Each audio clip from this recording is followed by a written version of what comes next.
Terus aku coba lagi, dan akhirnya jadilah seperti aku sekarang, teman-teman semuanya.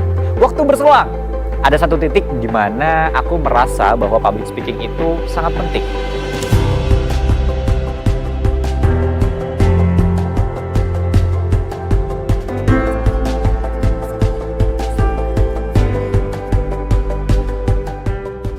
Halo semua, saya Teguh Dava, aka Dava Speaks, seorang certified public speaker dan juga public speaking content creator di TikTok. Kecemasan berbicara menjadi salah satu ketakutan paling umum yang dimiliki oleh orang di seluruh dunia. Ketika berada di sekolah, banyak yang akan lebih memilih menjadi siswa yang duduk di belakang kelas dan menghindari untuk bicara. Namun ketika sudah beranjak dewasa dan berada di dunia profesional, berbicara di depan umum adalah keterampilan yang penting untuk dimiliki dan juga diasah, teman-teman. Keterampilan persuasi atau kemampuan untuk memenangkan hati orang banyak adalah bagian dari seni berbicara di depan umum. Di kesempatan kali ini, aku bakal bahas beberapa hal yang bisa buat kamu memahami public speaking. Pertama nih, tentang pentingnya skill public speaking. Yang kedua, tentang pentingnya berpikir kritis. Yang ketiga, tentang habit komunikasi dan bantuan materi visual. Yang keempat, tentang menjaga perasaan penonton. Yang kelima, tentang cara untuk menghadapi audiens kamu. Dan yang keenam, tentang ekspresi, suara, dan gesture. Gak cuma itu. Ketujuh, tentang menjadi speaker yang percaya diri. Dan kedelapan, aku punya tips umum untuk menjadi seorang public speaker yang handal. Kecemasan berbicara adalah ketakutan umum yang paling ditakuti oleh banyak orang di seluruh dunia. 74% orang di dunia ini mengalami yang dinamakan dengan glossophobia atau takut untuk berbicara di depan umum. Teman-teman, aku mau mulai cerita pengalaman pribadi aku yang mungkin bisa bikin kamu mengenal pentingnya skill public speaking. Teman-teman, aku mau mulai cerita dari pengalaman-pengalaman pribadi aku yang bisa bikin kamu tahu pentingnya public speaking. Kita lihat dulu nih, foto di belakang ini. Itu ada anak yang lagi nutup muka. Dan itu adalah aku, guys. Kebayang gak sih bedanya aku sekarang dan aku yang dulu? Awalnya tuh waktu kecil, aku adalah orang yang gak suka berekspresi, gak suka difoto, takut kalau mau naik atas panggung. Sampai waktu SMP, ketemu sama kasir minimarket aja aku bisa nangis dulu, guys. Bayangin, sekacau itu skill public speaking aku. Nah, karena ngelihat itu nih, orang tua aku coba untuk asah kreativitas aku, dan pilihan mereka adalah memasukkan aku ke les musik. Dan banyak les lainnya sih. Tapi gara-gara itu aku berkembang jadi anak yang lebih kreatif dan mulai berani nih untuk mengemukakan pendapat di depan umum, teman-teman. Ada satu momen di mana orang tua aku minta aku untuk belajar public speaking lewat lomba yang berkaitan dengan public speaking. Ada nih di belakang tuh, tapi ini pas kuliah. Dari SMA orang tua aku udah coba encourage atau menyemangati aku untuk bisa belajar public speaking lewat lomba. Karena kalau misalnya lewat lomba, biasanya akan lebih terasah dengan cepat nih. Jadi aku coba untuk ikut lomba public speaking di SMA. Awalnya sih nggak menang, tapi lama-lama kok penasaran ya. Terus aku coba lagi, dan akhirnya jadilah seperti aku sekarang, teman-teman semuanya. Waktu berselang, ada satu titik di mana aku merasa bahwa public speaking itu sangat penting. Karena ide yang dikit banget aja, kalau kita bisa sampaikan dengan baik, bisa jadi ilmu yang sangat meyakinkan, teman-teman. Sedangkan orang yang punya ide banyak banget, tapi nggak tahu gimana cara untuk menyampaikannya, maka ide-ide itu juga jadi nggak tersampaikan. Dan orang bahkan nggak tahu kalau orang tersebut punya ide yang banyak banget. Aku terus berkembang nih, jadi seseorang yang lebih dewasa gitu ya, kayak sekarang nih. Dan awalnya aku adalah orang yang sangat pemalu, dan aku sekarang jadi orang yang lebih menonjol karena public speaking. Kita bisa lihat bersama-sama di belakang sini ya, foto waktu aku lagi bicara, lagi pidato. Terus sebelah sana ada juga foto waktu audiensnya kelihatan. Jadi itu dari belakang aku, teman-teman semuanya. Jadilah Dava Speaks yang sekarang, teman-teman. Saat mulai kerja, aku nggak punya banyak kesempatan buat menampilkan kemampuan public speaking aku. Khususnya dalam hal event-event. Kan udah habis event-event gara-gara pandemi COVID-19, teman-teman semuanya. Terus aku mikir nih, kira-kira aku tuh bakal dikenal jadi orang yang seperti apa ya nanti di akhir hidup aku, teman-teman semuanya. Jauh ya, tapi nggak apa-apa, kan punya impian. Nah, bersamaan dengan momen pandemi, aku mulai personal branding aku deh. Aku gunakan skill public speaking sebagai skill set untuk ditonjolkan di sosial media. Dan aku mulai memilih TikTok untuk menjadi platform aku membuat konten yang berkhusus di bidang public speaking untuk sharing dan juga mengamalkan value-value yang aku punya biar orang bisa belajar banyak tentang public speaking. Setelah 1 bulan konsisten posting, aku mulai viral nih teman-teman semuanya. Mulai ada konten yang rame ternyata. Dan sejak itu, konten aku terus punya traffic yang tinggi ke sosial media aku di TikTok @DavaSpeaks. Setelah itu aku ganti nih value aku yang awalnya cuma mau sharing aja di TikTok. Sekarang aku jadi punya misi, visi, dan value yang lebih khusus lagi nih. Value aku adalah mencerdaskan kehidupan bangsa Indonesia lewat public speaking. Anak muda itu butuh banget untuk disadarkan lebih dulu terhadap pentingnya skill set ini. Lalu aku coba buat konten terkait itu. Dan sampai akhirnya sekarang konsisten di bidang public speaking. Teman-teman, menurut aku orang-orang Indonesia itu pinter-pinter banget. Tapi banyak banget orang Indonesia yang sulit untuk berpresentasi dan berbicara di depan umum. Oleh karena itu, saat udah punya masa, udah mulai punya followers, aku jadikan TikTok sebagai sarana aku untuk menimba amal dan juga sarana aku untuk belajar. Aku memberikan platform ini untuk anak muda di Indonesia dan aku mencoba untuk membuat public speaking jadi sesuatu yang menyenangkan banget. Dan alhamdulillah, saat ini platform TikTok @DavaSpeaks sudah berkembang lebih dari 300.000 followers berkat bantuan teman-teman semuanya. Dan next step nih, dari aku pengen memberikan impact yang lebih bermakna. Aku berpikir bahwa memberikan impact yang besar aja nggak cukup. Dan aku mau memberikan impact dengan kualitas terbaik dan juga impact jangka panjang buat semua orang. Aku bikin program internship @DavaSpeaks untuk membantu teman-teman yang masih muda agar lebih siap untuk menghadapi dunia karir dan berpublic speaking. Dan lewat program ini, teman-teman bisa lulus dengan value yang lebih, terutama di bidang public speaking, biar kamu lebih siap untuk menghadapi dunia nyata, yaitu dunia berkarir teman-teman semuanya. Itu dia penjelasan aku tentang gambaran pentingnya skill public speaking untuk semua orang. Sekarang aku ada pertanyaan buat kamu nih. Di pengalaman pribadi kamu, udah ada belum momen di mana kamu ngerasa butuh banget skill public speaking? Ceritakan pengalaman kamu di kolom komentar ya. Dan di video selanjutnya, kita bakal belajar tentang berpikir kritis. Yuk, klik next ya.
Jangan lupa juga teman-teman, siapkan pertanyaan-pertanyaan yang memastikan standar kita dapat dilakukan di acara itu.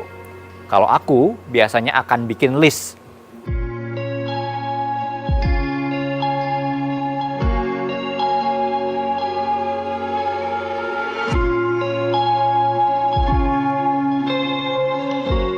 Hai semua, kembali lagi nih. Di video sebelumnya, kita udah bahas tentang pentingnya skill public speaking. Dan di video kali ini, kita bakal ngebahas tentang berpikir kritis buat seorang public speaker. Oke teman-teman, jika kamu ingin belajar public speaking, aku bakal mulai ngajarin dari cara mengembangkan dan mempersiapkan apa yang perlu kita bicarakan untuk berpublic speaking. Agar sebuah ide topik pembicaraan bisa dikembangkan, kita perlu persiapan agar eksekusinya itu jadi lebih mudah. Persiapan itu penting teman-teman. 90% kesuksesan seorang public speaker itu ada di persiapannya. Jadi pertama-tama, persiapkan materi bicara yang kamu butuhkan. Dan gak cuma itu, perlu riset tentang siapa aja orang-orang yang akan kamu hadapi, entah itu satu orang, sekelompok, ataupun audiens dengan jumlah yang besar, agar materi bisa tepat sasaran. Lalu penting juga nih buat kamu mengenal kesempatan atau acara apa yang bakal kamu jalani. Selain itu, cari juga goals acaranya, teman-teman. Wajib dan penting untuk memahami tujuan acara. Karena kalau misalnya kamu tahu tujuan acaranya, kita bakal lebih lancar untuk mengeksekusi acara yang mau kamu datangi teman-teman semuanya. Kamu juga harus cari why-nya atau kenapa kamu harus jadi seorang public speaker di acara tersebut. Karena ketika kamu sudah menemukan why yang jelas, maka kamu bakal lebih passionate dalam berbicara. Dan ketika kamu lebih passionate, maka kamu bakal berbicara dari hati teman-teman. Karena public speaker itu harusnya selalu berbicara dari hatinya. Kamu juga perlu untuk menonjolkan kemampuan berpikir kritis kamu, teman-teman. Kemampuan berpikir kritis ini juga berfungsi agar kamu bisa menghindari hal-hal yang memalukan yang biasanya terjadi ketika kamu menghadapi lawan bicara kamu. Misalnya kamu lupa ternyata acaranya ngapain abis ini. Kan itu memalukan banget ya guys. So kita harus hindari hal-hal seperti itu. Berpikir kritis juga akan menghindarkan kamu untuk menjadikan kamu seorang pembicara yang gak cuman menyelesaikan tanggung jawab.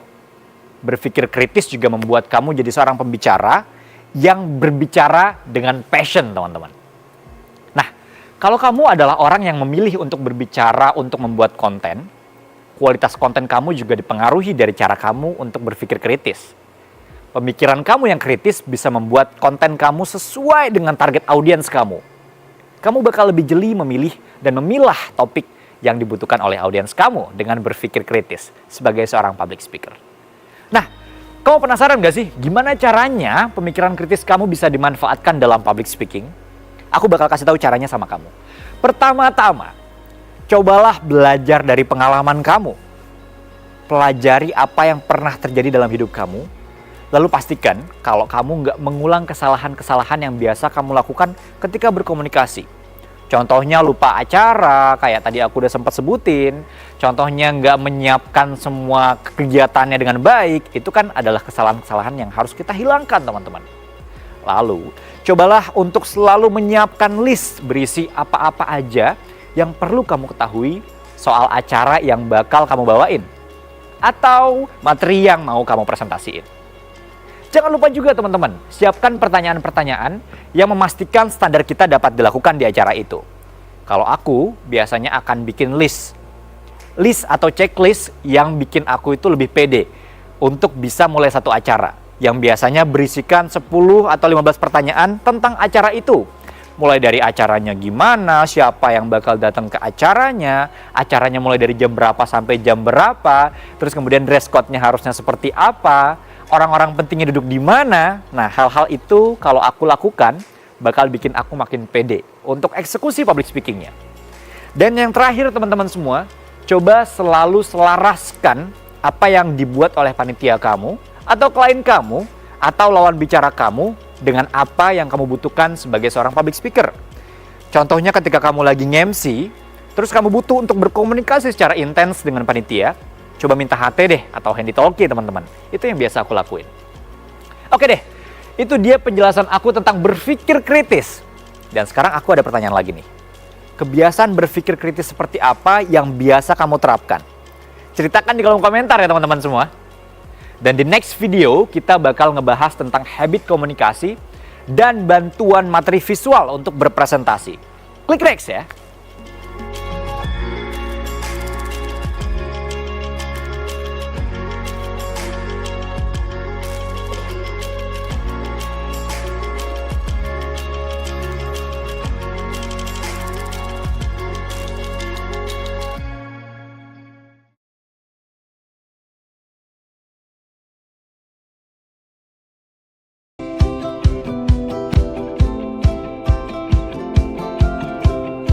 Yang kedua, sedangkan kalau kamu bergaya ekstemporan, kamu tentu perlu outline perihal topik. Ini berfungsi agar apa yang kamu bicarakan tetap on track dan kamu punya persiapan untuk berbicara dengan sukses.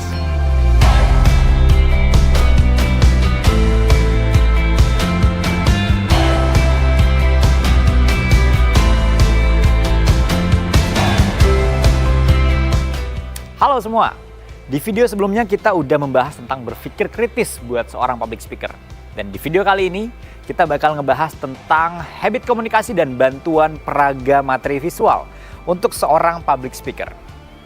Teman-teman, kamu penasaran nggak sih tentang seberapa penting kita untuk menganalisa habit komunikasi kita? Sebagai komunikator, kita itu harus bisa dipahami, itu udah pasti ya teman-teman. Dan banyak juga komunikator-komunikator yang punya habit yang agak sulit bikin mereka itu dapat dipercaya sama audiensnya mereka. Contohnya, termasuk aku nih kadang-kadang bicaranya suka kecepetan. Sehingga kalau kamu lagi berpublic speaking, kita harus coba untuk mulai menata cara bicara kita. Biar bicaranya nggak kecepetan. Atau ada juga yang bicaranya terlalu berlogat misalnya. Itu juga mungkin harus kita tata teman-teman semuanya. Dan yang ketiga nih, perhatikan gaya bahasa kita.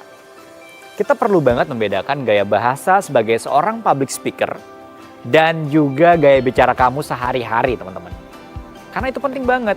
Kalau kamu punya gaya bicara yang kamu samakan dengan ketika kamu lagi berpublic speaking, kamu tidak akan tahu apakah gaya bicara tersebut bisa fit to your audience atau fit ke audience kamu sehingga audience kamu bakal ngerti atau enggak. Yang keempat, perhatikan gesture. Cobalah untuk aktif dalam melakukan gesture teman-teman semua. 55% first impression seorang public speaker itu datang dari visualnya. 38% baru datang dari vokalnya dan sisa 8% baru datang dari verbalnya. So visual itu memainkan peranan yang sangat besar teman-teman untuk public speaking kamu. Yang kelima, analisa diri kamu.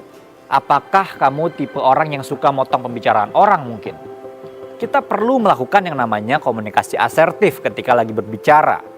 Komunikasi asertif ini adalah cara kita untuk berkomunikasi, menyampaikan ide kita secara lugas, jelas, tapi juga tetap menjaga hati audiens biar dia nggak baper. Karena bukan cuma doi doang yang baper, tapi audiens juga bisa baper sama kamu teman-teman. Yang keenam, cobalah untuk bisa berpikir dari sudut pandang yang berbeda. Tempatkan diri kamu di posisi audiens agar kamu tetap bisa menjaga fokus dari audiens. Jadi kamu benar-benar tahu nih apakah audiensnya udah bosen. Kalau misalnya aku jadi audiensnya, aku ngelihat diri aku kayak gimana ya? Nah gitu. Seberapa penting sih seorang public speaker untuk membuat sebuah topik outline? Untuk yang melakukan public speaking secara impromptu, mungkin kamu bisa lepas dari topik outline. Tapi kamu tetap perlu guidance untuk memastikan alur dari momen atau alur dari pembicaraan kamu tetap runtut dan acara kamu tetap sesuai dengan apa yang diinginkan oleh klien kamu atau acara semestinya. Yang kedua, sedangkan kalau kamu bergaya ekstemporan, kamu tentu perlu outline perihal topik. Ini berfungsi agar apa yang kamu bicarakan tetap on track dan kamu punya persiapan untuk berbicara dengan sukses. Oh ya, mengenai impromptu dan ekstemporan, aku bakal jelasin lebih lanjut di beberapa video berikutnya tentang style delivery dalam public speaking. Jadi nanti kita bakal bahas teman-teman. Dan sebelum kita pindah ke video selanjutnya, aku mau nutup topik kita dengan info tentang seberapa penting materi visual untuk dipersiapkan. Menurut aku, kebutuhan akan materi visual itu tergantung sama speakernya. Tapi kalau aku pribadi menyarankan kamu untuk selalu punya outline. Di sini materi visual juga bisa membantu kamu untuk berjalan sesuai alur atau sesuai dengan outline. Contohnya kayak yang sekarang aku lagi buat nih. Aku buat PowerPoint secara ekstemporan yang tujuannya adalah memberikan poin-poin apa yang kira-kira mau aku sampaikan teman-teman. Saat menggunakan visual teman-teman, usahakan jangan kayak orang yang lagi ngafal materi. Lakukan dengan natural dan visual yang kamu punya itu bisa jadi bantuan kamu aja untuk bicara. Jangan sampai visual kamu itu kamu baca terus sehingga kamu menduakan audiens. Karena bukan cuma dia yang gak suka didoakan, audiens kamu juga gak suka didoakan teman-teman. Nah, ketika kamu udah punya kepercayaan diri untuk berjalan tanpa bantuan visual, oke aja buat kamu menurut aku untuk go on aja tanpa bantuan visual. Tapi ingat, materi visual juga bisa bantu bangun theater of mind dari audiens kamu. Bisa bantu audiens kamu itu mengimajinasikan sesuatu. Kayak misalnya tadi pas di awal ya, video-video pertama, aku sempat nunjukin foto-foto aku pas masih kecil, itu bisa bangun theater of mind. Untuk menunjukkan, oh ternyata Dava waktu kecil kayak gini loh. Nah ini penting banget teman-teman semuanya buat kita manfaatkan dalam berbicara. Itu dia penjelasan aku tentang habit komunikasi. Sekarang aku punya pertanyaan lagi nih buat kamu. Dari habit komunikasi yang udah aku bahas, mana yang sebenarnya pernah kamu rasakan teman-teman? Coba ceritakan di kolom komentar ya. Dan di video selanjutnya, kita akan membahas tentang cara menjaga perasaan audiens. Yuk kita bahas di video berikutnya. Stay tune!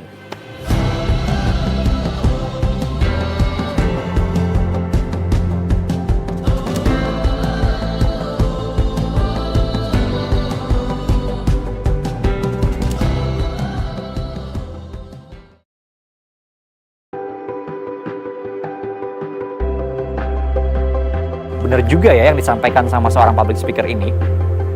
Contohnya misalnya kamu lagi ngomongin tentang teamwork dan kamu mau nutup acara kamu. Kamu bisa tutup dengan cara seperti ini.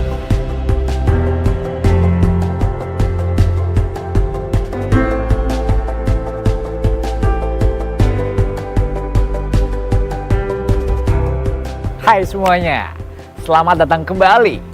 Di modul sebelumnya kita udah bahas tentang habit komunikasi dan bantuan materi visual buat seorang public speaker. Dan di video kali ini kita bakal bersama-sama membahas tentang menjaga perasaan audiens, teman-teman. Pertama-tama aku mau bahas tentang saat opening nih. Biasanya kita itu gimana sih cara menentukan siapa yang bakal kita sapa di awal? Karena kalau misalnya audiens yang penting gak kita sapa, bisa jadi audiensnya baper, teman-teman. So, mereka-mereka atau beliau-beliau harus kita sapa. Jadi gimana sih caranya untuk menentukan itu? Yang pertama, awali dengan membuat list. Tanyakan ke panitia atau klien siapa-siapa aja dalam acara kita nanti yang wajib untuk disapa. Nah, saat menyapa, cobalah untuk selalu mulai dari orang-orang yang terhormat dulu.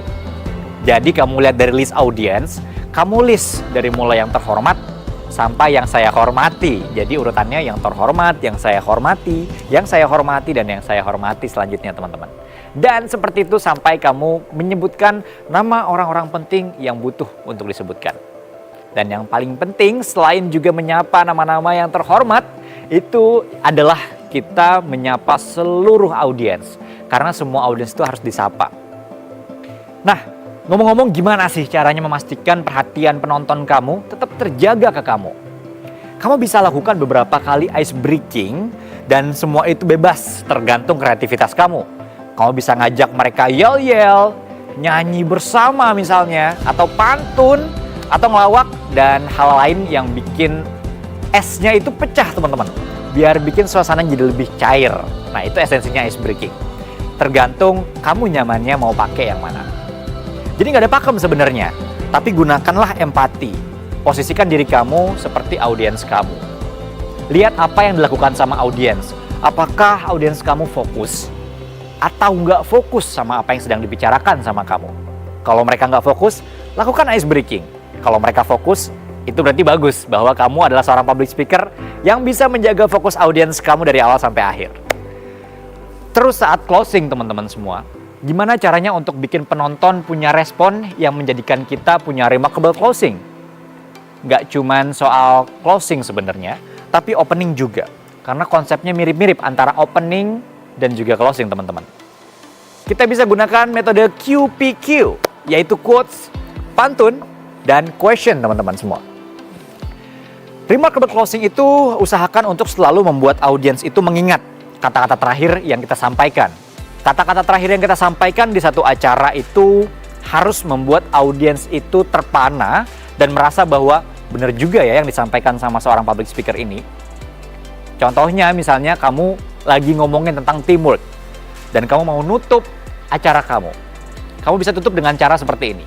Teman-teman semuanya, teamwork itu berarti kita harus bersama-sama membangun satu organisasi dan organisasi tersebut tidak mungkin dibangun sendiri. If you want to go fast, go alone. If you want to go far, go together. Dan inilah saya berbicara tentang teamwork. Nah, itu adalah contoh yang bisa kamu gunakan untuk membuat closing kamu remarkable dan diingat oleh seluruh audiens kamu. Sekarang aku punya pertanyaan nih buat teman-teman. Apakah saat berkomunikasi, kamu pernah mencoba berpikir dari sisi lawan bicaramu? Jangan lupa ceritakan pengalamanmu di kolom komentar, teman-teman. Dan di video selanjutnya, kita bakal membahas tentang cara menghadapi audiens. Stay tune ya!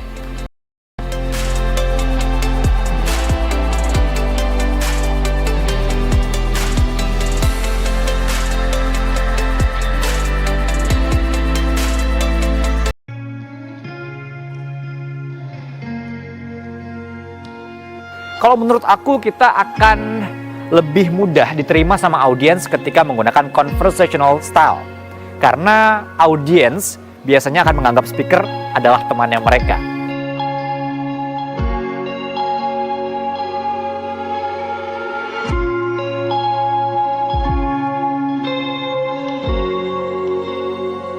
Halo semuanya, Di video sebelumnya kita udah ngebahas tentang habit komunikasi. Dan di video kali ini kita bakal ngebahas tentang jenis naskah pidato dan cara terbaik untuk menghadapi audiens kamu. Oke, di beberapa video sebelumnya aku udah sempet sebutin tentang impromptu dan extemporan. Kamu pasti masih ingat kan? Nah, kali ini aku bakal bahas beberapa style bicara atau gaya berpidato seorang public speaker. Pertama kita bahas impromptu dulu teman-teman. Style impromptu itu cenderung tanpa skrip. Dan sebagai pembicara, kita akan menjadi orang yang harusnya tahu konsep acara dan tahu bagaimana cara mengeksekusi acara tersebut. Karena nggak pakai skrip. Dan untuk yang satu ini, biasanya digunakan oleh speaker yang punya jam terbang yang tinggi. Yang kedua, tentang extemporan teman-teman. Kalau cara yang satu ini adalah cara untuk membahas sesuatu dengan terstruktur. Memakai outline agar pembicara itu tahu apa yang mau disampaikan dari A sampai Z dan nggak keluar dari jalur. Metode ini sangat cocok untuk menyampaikan materi yang banyak, tapi kita mau fokus audiens kita tetap terjaga kepada kita, teman-teman. Lalu yang ketiga, ada style manuskrip namanya. Nah, kalau yang satu ini adalah salah satu cara bicara dengan teks atau scripted. Jadi pembicara akan mengikuti teks secara utuh yang fungsinya untuk menghindari kesalahan-kesalahan yang mungkin dapat terjadi. Nah, ini biasanya digunakan pada saat kamu jadi seorang public speaker di acara yang penting, yang nggak boleh salah sama sekali bicaranya. Dan style yang terakhir, ada style memoriter.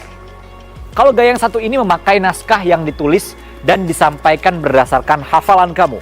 Jadi biasanya pada saat lagi persiapan, kamu bakal menghafal nih. Dan naskah ini cocok untuk event-event yang berdurasi pendek. Karena kita nggak mungkin ngafal dari pagi sampai sore kan teman-teman semuanya. Itu pentingnya memiliki pengetahuan tentang naskah-naskah pidato. Sekarang aku mau ngomong, pentingan kita menggunakan gaya bicara yang terlalu formal atau menggunakan conversational style kita biasanya aja sih ketika lagi berpublic speaking. Kalau menurut aku kita akan lebih mudah diterima sama audiens ketika menggunakan conversational style. Karena audiens biasanya akan menganggap speaker adalah temannya mereka. Jadi conversational style itu adalah cara kita menggunakan tatanan bahasa kayak kita lagi ngobrol biasa. Tapi tetap yang sopan teman-teman semuanya. Jangan sampai keluar dari kaidah-kaidah bahasa yang baik. Walau tetap terasa dekat dengan pembicara nih, makanya kita tetap harus menggunakan norma. Jangan sampai keluar jalur atau justru jadi dianggap so asik sama audiens kita. Secara umum gaya ini bakal lebih mudah diterima. Dan selain itu, gaya ini juga digunakan untuk menghindari gap dan selisih mood antara audiens dan speaker. Jadi biar kita tuh satu vibes teman-teman semuanya. Overall, style ini mudah untuk dimengerti sama semua audiens kamu. Yang kedua, aku mau ngebahas tentang eye contact. Eye contact dalam public speaking itu bakal mempengaruhi penampilan kita banget. Eye contact ini bukan satu hal yang mudah. Gak banyak loh yang bisa eye contact ketika lagi berpublic speaking. Karena banyak dari kita yang ketika melakukan eye contact malah jadi nervous. Tapi kalau misalnya kamu bisa jadi pembicara yang ber-eye contact sama audiens kamu, maka audiens menganggap bahwa kamu adalah strong speaker. Kamu mengambil alih dunia audiens kamu dan kamu memegang kendali atas audiens kamu. Trik dari aku ketika kamu adalah seorang yang takut ber-eye contact, cobalah untuk perhatikan segitiga atas dan segitiga bawah. Karena kalau misalnya kamu perhatikan segitiga atas, contohnya kamu perhatiin dahi atau kamu perhatiin dagu, maka audiens bakal ngerasa kalau kamu perhatiin mereka. Padahal sebenarnya kamu nggak lagi ngelihat mata mereka, dan itu bakal membantu kamu biar nggak nervous ketika lagi berpublic speaking. Sekarang aku ada challenge nih buat teman-teman semuanya. Kamu punya nggak sih cerita personal tentang menghadapi audiens? Jangan lupa share pengalaman kamu di kolom komentar teman-teman. Dan di video selanjutnya, kita bakal ngebahas tentang ekspresi, suara, dan gesture. Stay tune ya!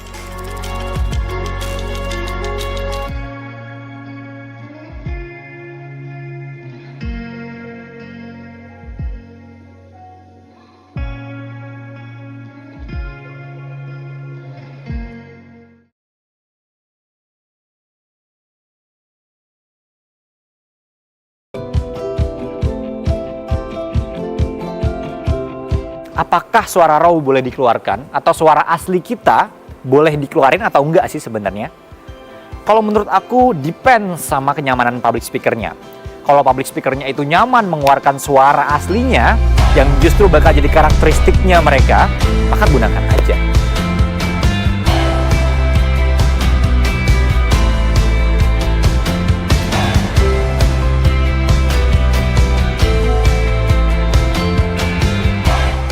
Halo semuanya, di video sebelumnya kita udah membahas tentang cara untuk menghadapi audiens, dan di video kali ini kita bakal ngebahas tentang ekspresi, suara, dan gesture dalam public speaking. Teman-teman, gimana sih caranya kita bisa menyesuaikan ekspresi wajah dengan momen yang sedang terjadi? Saranku, untuk ekspresi wajah lebih baik netral di semua kesempatan. Jadi kamu nggak yang terlalu ekspresif banget, tapi juga nggak yang terlalu innocent banget. Kalau misalnya kamu butuh ekspresif, maka kamu ekspresif aja di beberapa momen. Tapi jangan juga terlalu ekspresif teman-teman semuanya. Karena kalau kita terlalu ekspresif, takutnya kita akan kehilangan wibawa kita. Karena wibawa itu bakal ngebantu kita banget untuk melit momen atau memimpin jalannya kegiatan public speaking yang sedang kamu lakuin. Oh ya, kamu penasaran gak sih gimana cara menyesuaikan gerakan tangan dengan momen yang terjadi? Menurut aku, gerakan tangan dalam konteks gesture itu dilakukan untuk penekanan. Ketika apa yang disampaikan udah kuat, sebaiknya gesture nggak perlu dipakai, nggak masalah. Kita boleh aja kok untuk diem, tapi posisi tangan sebaiknya selalu di atas pinggang kayak gini. Karena itu cara kita untuk menunjukkan bahwa kita adalah orang yang percaya diri dengan apa yang mau kita sampaikan, teman-teman. So, gesture tangan nggak penting-penting banget ketika kamu nggak butuh, tapi gesture tangan akan digunakan ketika kamu butuh penekanan. Contohnya kayak gini. Semangat ya teman-teman, itu nggak bakal terasa semangat. Tak beda sama kalau kamu ngomongnya, semangat ya teman-teman. Dan itu benar-benar kelihatan perbedaannya teman-teman semuanya. Gimana sih caranya menyesuaikan gerak blocking dengan momen yang terjadi? Kalau kita udah ngomongin tentang gesture tangan, kita juga harus ngomongin tentang gesture kita secara keseluruhan.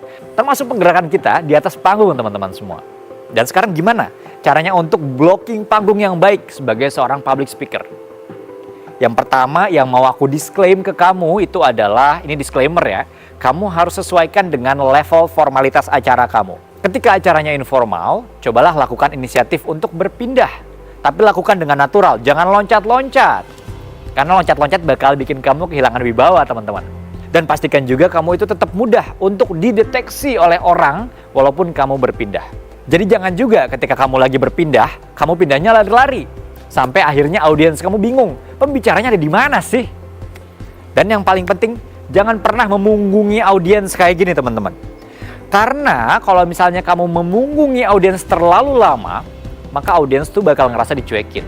Kalau doi kamu cuekin, dia bakal baper. Audiens kamu cuekin, sama audiens juga bakal baper.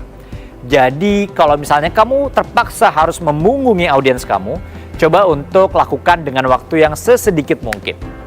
Biar teman-teman kamu itu tetap nyaman, audiens tetap nyaman, dan kamu tetap terlihat sopan di depan mata audiens kamu. Teman-teman, kamu tahu nggak sih gimana caranya kita bisa memproduksi suara yang baik dalam public speaking? Kalau aku sendiri selalu latihan. Latihan aku kayak melantunkan tangga nada, misalnya do, re, mi, fa, sol gitu ya teman-teman. Itu biasanya aku selalu lakukan. Kita selalu butuh pitch atau mengeluarkan suara dengan nada yang tepat. Jangan sampai juga ketika kita lagi bicara, suara kita false. Yang akhirnya bikin kita itu nggak begitu enak didengar sama audiens kita.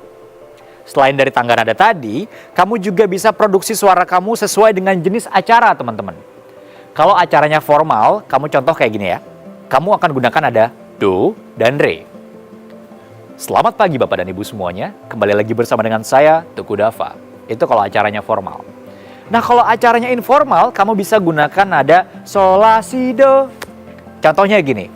Hai, selamat pagi teman-teman semuanya. Balik lagi bersama dengan aku, Teguh Dava. Itu yang bisa kita gunakan untuk memastikan kita memiliki ton nada yang sesuai dengan jenis acaranya. Apakah formal ataukah informal.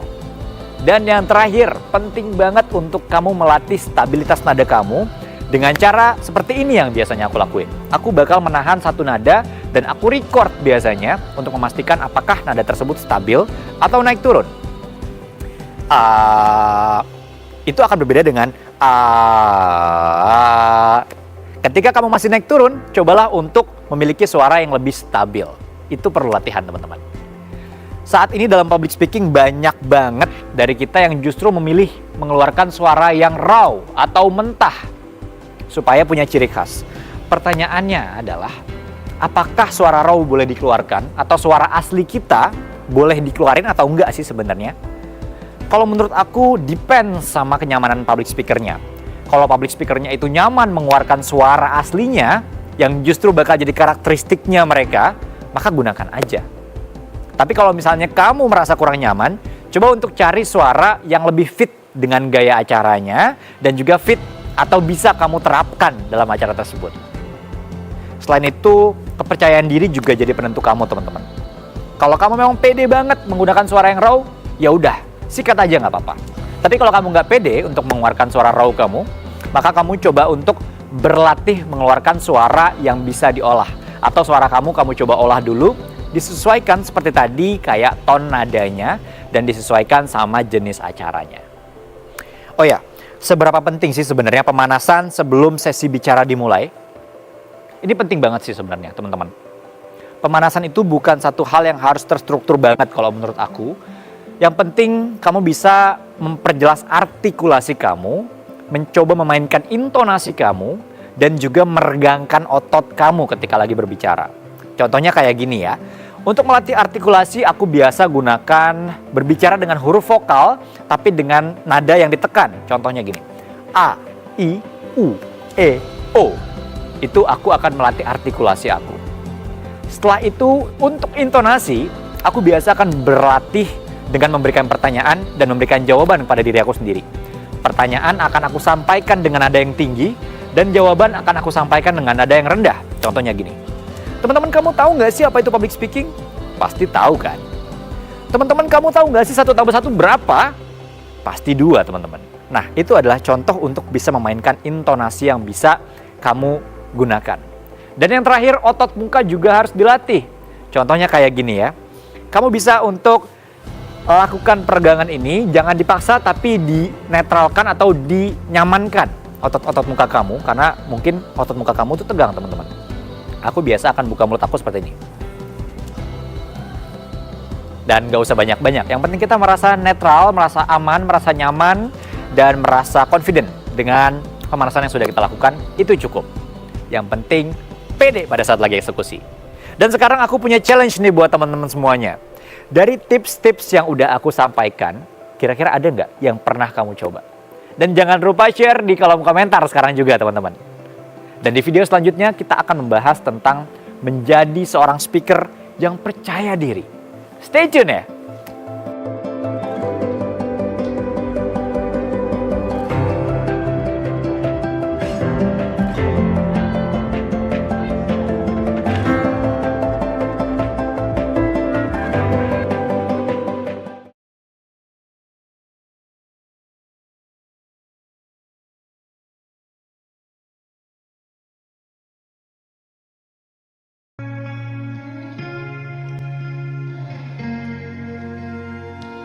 Kalau kita orang yang pede, biasanya kita bakal lebih nyantai ketika diminta untuk berpendapat atau bertanya, teman-teman. Tapi kalau misalnya kita bukan orang yang pede ketika lagi berbicara, maka sebelum ngomong atau menyampaikan ide kita di forum, biasanya kita bakal mikir panjang banget.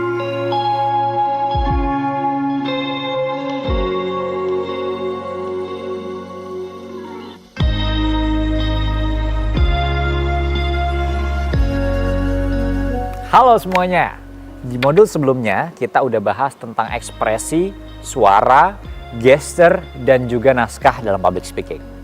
Dan di video kali ini kita bakal membahas tentang gimana cara jadi seorang speaker yang percaya diri. Dari pengalaman aku, ini adalah gimana caranya aku meningkatkan kepercayaan diri aku. Tadi sempat kita bahas tipis-tipis di video-video awal, yaitu cari why-nya atau kenapa kamu harus melakukan sesuatu. Atau kenapa kamu harus berpublic speaking. Karena ketika kamu punya why yang kuat, maka kamu bakal punya passion. Dan ketika kamu passionate, maka kamu bakal lebih pede untuk bisa berbicara. Selain kamu juga perlu tahu why-nya, kamu juga harus tahu reason-nya. Sebenarnya acara ini tentang apa sih? tujuan dari acara ini apa sih? Setelah dua hal itu kalau misalnya kamu bisa implementasiin, itu bakal cukup kuat buat bikin kamu jadi orang yang passionate ketika lagi berbicara. Setelah passionate, kita juga bisa bangun prinsip YOLO kalau aku. You only live once, guys. Kamu cuma hidup sekali. Jadi daripada kamu nggak pede, mendingan kamu eksekusi sekarang. Sukses atau nggak suksesnya itu urusan nanti. Yang penting sekarang kita YOLO dulu aja. Dengan prinsip itu kamu bisa bangun self-esteem yang kuat. Dan untuk sementara kamu bisa mengenyampingkan ketakutan-ketakutan yang kamu pikirin, teman-teman. Dan tentunya ini salah satu rahasia aku banget nih untuk bisa jadi seorang yang lebih pede dan jauh lebih pede lagi bicara di depan banyak orang. Kamu pernah nggak sih ngerasa nggak pede? Tapi ketika prinsip YOLO tadi kamu terapkan, kamu jadi orang yang sukses public speakingnya. Dan kamu jadi puas banget, teman-teman semuanya. Karena kalau aku sih ngerasain. Dan ngomong-ngomong soal kepuasan dalam public speaking, kamu tahu nggak sih? Apa yang kira-kira bikin kamu itu sebagai seorang public speaker bisa puas dengan apa yang kamu lakukan? Kalau menurut aku, kepuasan personal ini bisa dicari dengan mendefinisikan kepuasan orang masing-masing. Karena tiap orang itu punya puasnya sendiri. Kalau buat aku pribadi, kepuasan itu selalu muncul ketika berhasil mendeliver sesuatu yang berguna dan remarkable buat audiens aku. Nah, kalau kamu belum tahu dari mana mendapat kepuasan itu tadi, itu biasanya kamu belum menemukan goal atau belum nyeting goal. Sehingga kamu nggak tahu gimana caranya bisa mendapatkan kepuasan tadi, teman-teman. Contohnya ketika kamu nggak tahu kamu harus ngapain di sini. Atau kenapa kamu harus berpublic speaking dan kamu, I have no idea on what to do with this public speaking session. Maka kamu nggak bakal puas akhirnya. Kamu cuma ngerasa bakal ngelunturin tanggung jawab. Tapi kalau misalnya kamu ngerasa punya goal, aku harus bisa berguna buat orang banyak. Dan ternyata setelah berpublic speaking, banyak testimoni yang bilang bahwa kamu berguna buat orang banyak. Maka kamu bakal mendapatkan kepuasan personal kamu. Nah, kalau kamu udah puas dengan apa yang kamu lakukan, biasanya kamu bakal lebih gampang untuk bisa jadi seorang yang sukses di public speaking. Dan ngomong-ngomong soal sukses, menurut kamu kenapa sih skill komunikasi itu sangat penting untuk kesuksesan pribadi kamu dan profesional kamu? Coba kita analogikan ya. Kita semua sama-sama bayangin kalau kamu itu lagi ada di satu meeting kerjaan misalnya atau meeting organisasi. Misalnya kita dapat nilai kalau kita lagi bertanya atau mengeluarkan pendapat gitu. Kalau kita orang yang pede, biasanya kita bakal lebih nyantai ketika diminta untuk berpendapat atau bertanya, teman-teman. Tapi kalau misalnya kita bukan orang yang pede ketika lagi berbicara, maka sebelum ngomong atau menyampaikan ide kita di forum, biasanya kita bakal mikir panjang banget. Tentu kalau misalnya kamu mikirnya kepanjangan, kamu bakal nggak dapat nilai dong ya. Kamu bakal nggak dapat attention dari banyak orang. Sehingga orang juga nganggap bahwa kamu mungkin nggak punya banyak ide. Padahal bukan nggak punya banyak ide. Tapi kamu aja yang takut untuk mengemukakan banyak ide kamu. Kalau kita kaitin dengan pekerjaan, pendapat kita bakal berpengaruh pada citra kita sendiri. Kemampuan bicara kita itu adalah kunci dari tingkat kepedean kita, teman-teman. Jadi kalau misalnya kamu punya kemampuan bicara yang menurut kamu bagus, maka citra kamu juga bakal bagus di mata orang. Kamu bakal dinilai sebagai seseorang yang berani mengemukakan pendapat, seseorang yang berani untuk berbicara, yang bisa untuk menyampaikan gagasan dengan tepat dan akurat. Dan selain itu, teman-teman, kepercayaan diri dalam public speaking juga bakal ngebantu kamu untuk menjalin networking dalam hubungan sosial kamu. Secara umum, kalau kamu bisa public speaking, maka kamu bakal lebih diingat sama banyak orang. Of course, karena kamu berani untuk bicara di depan orang banyak. Istilah yang paling tepat buat ngegambarin diri kamu ketika kamu bisa berpublic speaking itu, biasanya kamu bakal jadi top of mind di beberapa topik yang sedang dibicarakan, teman-teman semua. Dan dengan menjadi orang yang top of mind atau orang yang dielu-elukan, maka orang biasanya bakal lebih welcome. Karena ketika kamu sudah dikenal, maka orang bakal lebih mudah untuk berkenalan dengan kamu. Dan kalau misalnya kamu itu udah pede, maka pede kamu bakal bikin komunikasi kamu gak cuman dari sisi public speaking, tapi juga dari speaking secara personal, itu lebih firm, lebih kuat, lebih tegas, lebih lugas, dan lebih mudah untuk membuat kamu itu dipercaya sama orang banyak. Nah, itu dia penjelasan aku tentang menjadi seorang speaker yang percaya diri. Sekarang aku udah pertanyaan nih buat teman-teman. Kamu punya nggak ya cerita tentang meningkatkan kepercayaan diri kamu? Mungkin dari kamu yang dulunya nggak pede sampai sekarang jadi pede. Jangan lupa untuk ceritakan pengalaman kamu di kolom komentar ya guys. Dan di video selanjutnya, kita akan membahas tentang tips umum menghadapi tantangan dalam public speaking. Stay tune ya!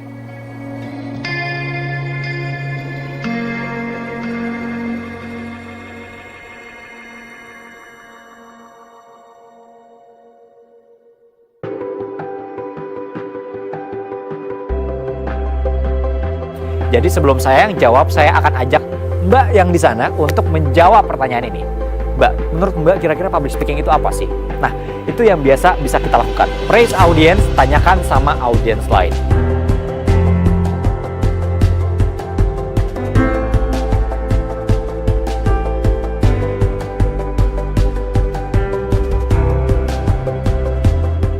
Hai semuanya. Di video sebelumnya kita udah ngebahas tentang gimana caranya menjadi speaker yang percaya diri. Dan di video kali ini, kita bakal ngebahas tips umum untuk menghadapi tantangan dalam public speaking. Kalau kita ngomongin tentang tantangan, pasti ada banyak ya tantangan dalam public speaking. Pertama deh, gimana caranya ngatasin ngeblank? Nah, ketika kamu adalah orang yang suka ngeblank pas lagi public speaking, aku punya beberapa tips buat kamu. Yang pertama, ketika kamu udah mulai ngeblank, cobalah libatkan audiens buat berdiskusi tentang topik tertentu sambil menunggu kamu mengingat apa yang mau kamu sampaikan. Contohnya gini. Selamat pagi Bapak dan Ibu semuanya. Hari ini kita bakal membahas tentang public speaking. Public speaking itu sebelum saya bahas tentang public speaking, saya minta pendapat dari Ibu yang berbaju merah di sana. Kira-kira menurut Ibu, apa itu public speaking? Nah, itu adalah cara kita untuk bisa mengulur waktu sembari mengingat apa yang mau kita sampaikan.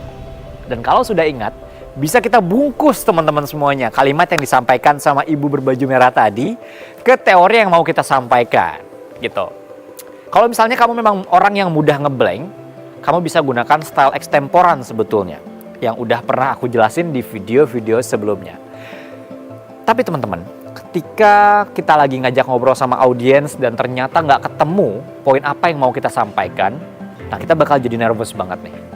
Saat itu ketika kita lagi nervous banget, biasanya kita bakal cenderung mencari cara gimana caranya menjelaskan sesuatu dengan cara kita sendiri atau teori kita sendiri. Nah, kadang-kadang kalau lagi apes banget nih, teori kita malah kelihatan kayak orang yang lagi ngarang sesuatu. Dan kamu pasti nggak mau dong dianggap ngarang sama audiens kamu. Dan aku punya tipsnya nih buat kamu, biar nggak kelihatan ngarang ketika kamu lagi ngeblank. Yang pertama, tadi kan aku udah bilang ya, kalau kita bisa ajak audiens untuk berpendapat. Nah, pendapat-pendapat yang diberikan sama audiens tadi, kamu jadikan kata kunci. Jadi, kamu coba ambil nih, misalnya ternyata public speaking menurut Ibu yang di sebelah kanan adalah cara kita berbicara secara dua arah. Dari audiens kita yang sebelah kiri, mungkin mereka merasa bahwa public speaking adalah cara kita berkomunikasi dengan banyak orang. Dan setelah kita dapatkan point of view dari kedua orang tersebut, kita buat satu point of view yang disepakati oleh semua audiensnya. Yaitu contohnya seperti ini. Baik Bapak dan Ibu semuanya, tadi kita sudah sama-sama mendengarkan kata Ibu dan Bapak, teman-teman kita, bahwa public speaking adalah cara kita berkomunikasi dengan dua arah. Dan Bapak juga tadi menyebutkan bahwa public speaking adalah cara kita untuk berkomunikasi dengan orang banyak. Jadi sekarang kita sepakati Bapak dan Ibu semuanya bahwa public speaking itu adalah cara kita berkomunikasi dengan banyak orang secara dua arah. Sepakat semuanya ya? Kalau sepakat berikan tepuk tangan untuk kita semuanya. Nah, itu adalah cara kita untuk bisa mengatasi ngeblank dan juga nggak terlihat seperti orang yang sok tahu atau ngarang cerita teman-teman semuanya. Tips selanjutnya. Gimana caranya menghadapi pertanyaan-pertanyaan dadakan nih? Pertanyaan-pertanyaan yang sulit untuk dijawab. Karena bukan nggak mungkin sebagai seorang public speaker, kita dihadapkan pada kondisi di mana kita harus ngejawab pertanyaan yang mungkin kita belum tahu. Karena sebetulnya public speaker juga bukan seseorang yang harus serba tahu semua hal gitu. Tapi ada triknya ketika kamu mau terlihat seperti orang yang bisa menjawab pertanyaan tersebut.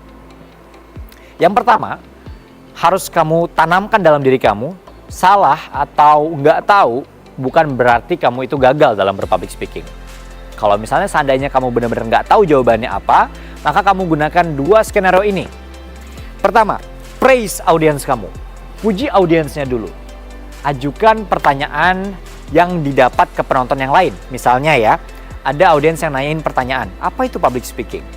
Dan kamu bingung nih, jawabnya apa ya kira-kira? kamu bilang dulu sama audiens kamu bahwa itu adalah pertanyaan yang sangat menarik, dan kalau kita bahas di forum ini, maka pertanyaan tersebut akan dijawab secara komprehensif. Jadi sebelum saya yang jawab, saya akan ajak Mbak yang di sana untuk menjawab pertanyaan ini. Mbak, menurut Mbak kira-kira public speaking itu apa sih? Nah, itu yang biasa bisa kita lakukan. Praise audience, tanyakan sama audiens lain. Selanjutnya, kamu bisa wrap up materi yang telah disampaikan sama audiens tersebut, teman-teman. Atau skenario yang kedua, tetap mulai dari muji audiens, bilang bahwa itu adalah pertanyaan yang luar biasa, lalu ajak audiens untuk berbicara di belakang panggung. Bapak, itu adalah pertanyaan yang luar biasa sekali, dan saya yakin ketika saya bisa menjawab, itu akan jadi jawaban yang luar biasa. Tapi rasanya, waktu kita tidak akan cukup kalau saya harus menjawab pertanyaan tersebut. Jadi nanti Bapak tolong temui saya di belakang panggung, dan kita bakal ngobrol face to face ya Pak, untuk pertanyaan tersebut. Nah, kalau kamu udah percaya diri dengan skill komunikasi kamu, kan kamu udah tahu nih gimana cara untuk mengatasi masalah-masalah dalam public speaking. Otomatis, kamu udah pede kan sekarang? Dan kalau udah pede, ada banyak karir deh yang bisa kamu ambil sebagai seorang public speaker. Motivator misalnya, trainer, MC, reporter, interpreter, announcer, penyiar radio, dan ada banyak banget deh pokoknya karir yang bisa kamu dapatkan sebagai seorang public speaker. Dan harus diakui ya, semua karir menurut aku atau hampir semua karir itu butuh skill public speaking sebagai soft skill penunjang yang bakal meningkatkan value kamu. Kita tadi udah bahas dan udah kasih tips tentang public speaking atau masalah pada saat lagi berpublic speaking. Tapi aku juga harus ingetin kalau public speaking itu juga butuh latihan. Dan aku bakal kasih tips gimana cara latihan public speaking ala Dava Speaks. Yang pertama, aku sebut sebagai morning mirror talks. Jadi aku ngomong selama 5 menit di pagi hari setelah bangun tidur secara intensif tanpa berhenti dengan nada yang berbeda-beda. Contohnya gini ya, analogikan kamu sedang bangun tidur sekarang. Kamu lagi jalan ke depan kaca dan kamu langsung ngomong di depan kaca seperti ini. Selamat pagi Bapak dan Ibu semuanya, balik lagi bersama dengan saya, Teguh Dava. Lalu kamu ganti ton nadanya. Selamat pagi Bapak dan Ibu semuanya, hari ini saya Teguh Dava bakal memimpin acara kita dari awal sampai akhir. Atau kamu ganti lagi nadanya. Selamat pagi Bapak dan Ibu semuanya, hari ini saya Teguh Dava bakal memandu acara kita dengan baik dari awal sampai akhir. Nah itu aku lakukan selama 5 menit dan merubah ton nada aku dari do, re, mi, fa, sol, la, si, do-nya tadi sesuai dengan apa yang aku inginkan. Cuma 5 menit, tapi dilakukan secara konsisten itu bakal membantu kamu untuk punya skill public speaking yang bagus banget. Yang kedua, kamu juga bisa mulai public speaking di depan lawan bicara kamu. Kamu bisa latihan opening atau closing di depan lawan bicara kamu. Misalnya partner kamu, sahabat kamu, atau teman kamu. Dan yang terakhir, kamu bisa melakukan mirror talk di depan kamera. Dan bahkan ketika kamu lakukan mirror talk di depan kamera, kamu bisa mereview. Kira-kira kalau aku lagi ngelihat diri aku sendiri, aku ngelihat diri aku sebagai orang yang gimana ya ketika lagi berpublic speaking, dan bikin kita bisa mengevaluasi hasil public speaking kita. Karena sekarang zaman udah canggih guys. Jadi semua ini bakal berfungsi dan melatih kamu untuk lancar dalam menyampaikan apa yang mau kamu sampaikan ketika kamu diminta untuk berpublic speaking. Dan sekarang aku ada challenge nih buat teman-teman semuanya. Setelah mendengar tips cara mengatasi masalah-masalah atau challenge dalam public speaking, kamu punya nggak sih tips sendiri mungkin yang bisa kamu share ke kita semua dalam berkomunikasi? Jangan lupa kamu share pengalaman kamu di kolom komentar ya guys. Dan di video selanjutnya kita bakal ngebahas tentang rangkuman course kita. Stay tune ya!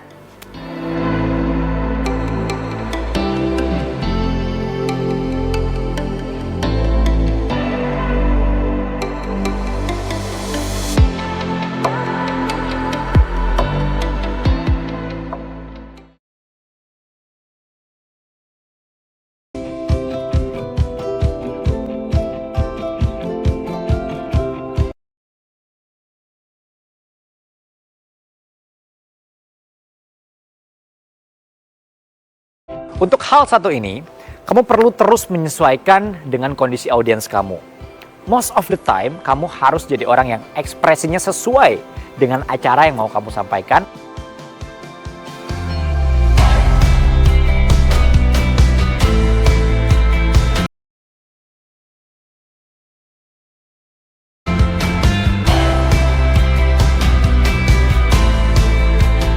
Hai semuanya, selamat ya! Jika kamu udah sampai di video ini, berarti kamu sudah menyelesaikan course ini. Dan aku bakal ngebahas tentang rangkuman apa-apa aja sih yang udah kita bahas di course kita pada video kali ini. Seperti yang udah aku bilang, yang pertama kita udah ngebahas tentang pentingnya skill public speaking. Menurutku orang-orang Indonesia itu pintar, namun sulit untuk berpresentasi terkadang dan berbicara di depan umum. Oleh karena itu kita perlu sama-sama belajar dan kita perlu menyediakan sarana belajar untuk anak muda untuk membuat public speaking itu terasa lebih menyenangkan. Yang kedua, kita udah bahas tentang pentingnya untuk berpikir kritis sebagai seorang public speaker. Berpikir kritis itu dibutuhkan agar sebuah ide topik pembicaraan bisa dikembangkan dengan baik. Kita perlu persiapan biar eksekusi kita nggak ribet dan nggak susah dan nggak gagal. Kamu harus persiapkan materi bicara yang kamu butuhkan sebagai sarana kamu untuk berpikir kritis sebagai seorang public speaker. Dan yang ketiga, kita udah bahas tentang habit komunikasi dan bantuan materi visual. Penting untuk kamu menganalisa habit komunikasi yang kamu punya. Kurangi habit komunikasi yang tidak baik kalau memang kamu merasa bahwa habit tersebut adalah kekurangan kamu. Dan gunakan bantuan materi visual untuk membuat kamu menghadapi momen public speaking kamu dengan lebih lancar. Yang keempat, teman-teman, kita udah bahas tentang menjaga perasaan penonton, bukan cuma perasaan doi aja. Penting buat kita menjaga mood kita agar tetap baik dan fokus kepada penonton. Ini dilakukan supaya momen yang kamu pandu itu menjadi lebih natural dan audiens bisa perhatiin kamu dari awal sampai akhir. Dan yang kelima, kita udah bahas cara untuk menghadapi audiens kita. Kamu bisa sesuaikan style bicara yang tadi udah aku sampaikan dengan kebutuhan event kamu. Acara formal, acara informal, teks impromptu, teks extemporan atau memoriter, dan yang lainnya. Keenam, kita udah bahas tentang ekspresi, suara, dan juga gesture dalam public speaking. Untuk hal satu ini, kamu perlu terus menyesuaikan dengan kondisi audiens kamu. Most of the time, kamu harus jadi orang yang ekspresinya sesuai dengan acara yang mau kamu sampaikan atau acara yang mau kamu isi. Bersuara dan bergesture-lah secara netral tapi tetap ekspresif. Ketujuh, kita udah bahas tentang gimana caranya jadi seorang speaker yang percaya diri.